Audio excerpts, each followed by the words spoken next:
Toastmaster, fellow Toastmasters, and most welcome guests. Now you heard that introduction and you may have thought, but I'm not going through a transition in my life right now. Well, if you're not this year, I promise you, life being what it is, you will be going through a transition. And as you go through this holiday, you may also note that there were changes. There are changes. Life is nothing but change. So there are parts of your holiday, whether it's Thanksgiving, Christmas, New Year's, that is going to face a change. So I want to talk to you about that a little bit and about the traditions of the holidays that we hold so dear, and how when you're going through a transition, you can make it beneficial for you. Now the reason that we love traditions is because things remain the same. We pull out the Christmas tree and the favorite ornaments. We expect turkey and dressing and pecan pie or pumpkin pie. Those are all part of our traditions. And that's one of the reasons why we love the holidays so much. So your transition perhaps may not be as drastic as the loss of a loved one, or a divorce, or the loss of a job, loss of a house, a loss of a relationship. But somewhere within your life, between last holiday and this holiday, there has been a change. There has been a transition, if you will, using Margaret's favorite phrase. But for those of you who realize that you're going through a transition, I'd like to give you some pointers, some tools to get through it. Because how we look at our gratitude or attitude when we're facing a transition or a life event that is of great magnitude really matters. How we look at it. We can look at it as a loss, or we can look at it as an adventure, a new adventure.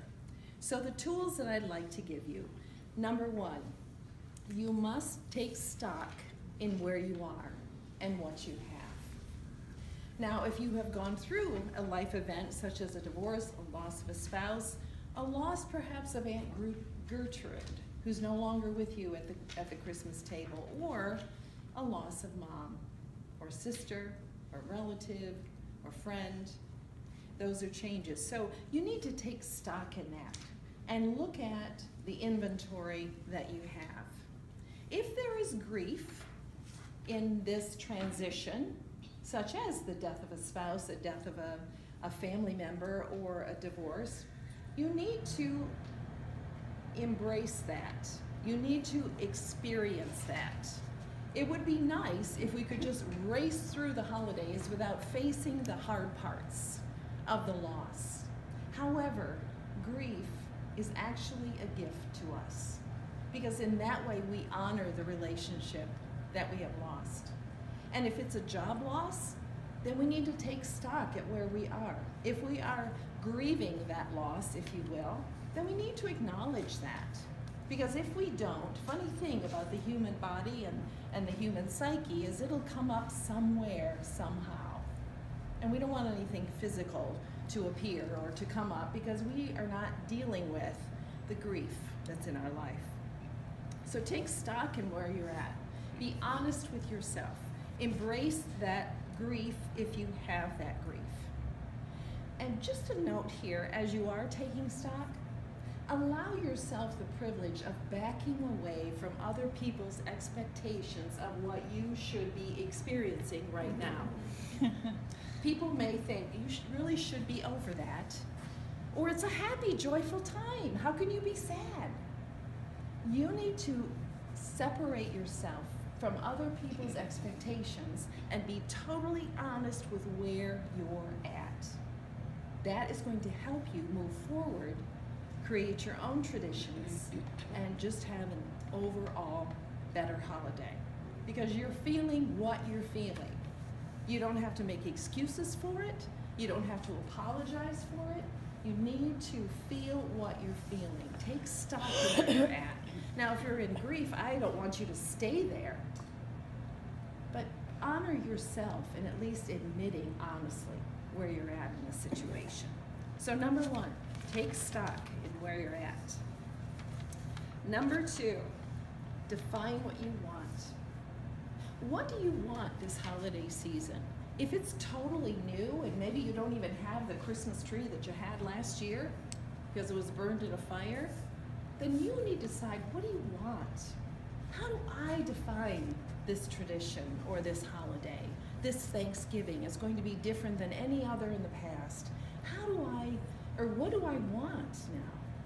What do I need to experience this holiday in a way that makes it special and unique for me? Not, again, what other people expect, what other people want. And you, of course, want to acknowledge and incorporate the needs of other people in your family. But you need to take a moment and ask, what is it that I want to make Christmas special? When I work with folks in divorce care and also in redesigning your life, this is a part that takes a while to get to.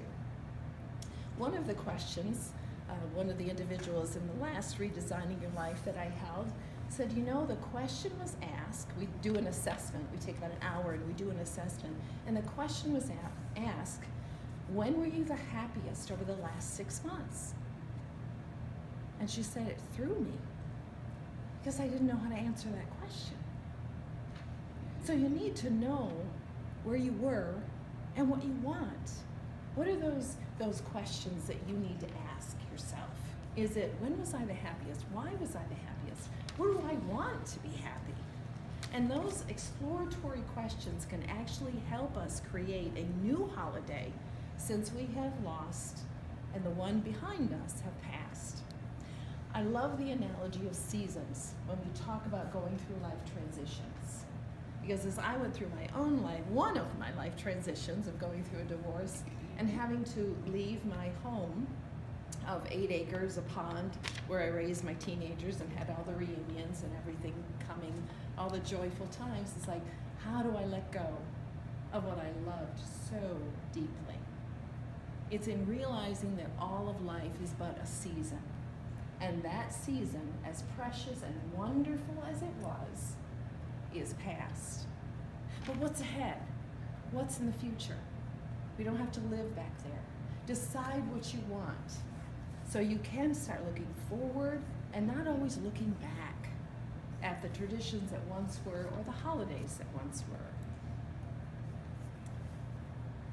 And number 3, my third point, is take the risk to create it. No, you don't have what you had last holiday season.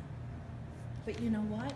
It's up to you to create, to take the risk, to take that new adventure moving forward in creating the holidays that have never been like any other. Instead of looking back of what you lost, look at forward of what do you have? Where do you want to go from here? How do you want to create, to recreate, or redesign not only your holidays, but your entire life? Now's the time to do it. Take those special moments of the holidays, like a church service, or the beautiful sparkling tree, to reflect and ask yourself the questions, like, what do my holiday traditions mean to me?